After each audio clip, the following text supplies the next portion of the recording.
Ако става хора, аз съм Матия 111 и в това клипче току-що се върнах. Не баш току-що, преди един час там някъде. И съжалявам, но днеска мога да снимам, но утре обещавам, че ще мога да снимам.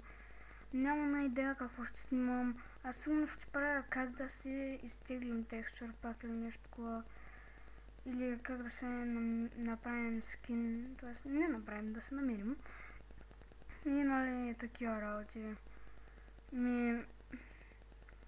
Извинете, че нямаш пак около 2 седмици или там някъде.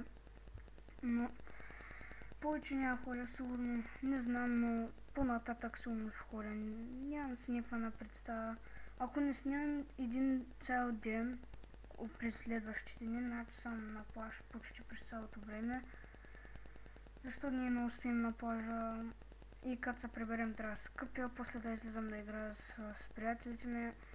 Тъй, че когато ходим на плаж няма мога да снимам. Много съжалявам, хора, но... Какво да кажем сега? Не знам, честно казвам, какво да кажа. Много ви моля, коментирайте. Много ми е интересно какво мислите за клипчетата, каква игра да играя после. Между другото, скоро ще ми взема нов компютър, не след около една седмица или един месец. Там някъде, или когато завърша училище, не знам. Но дано да ми вземат, за да стане помощен и да снимам повече игри.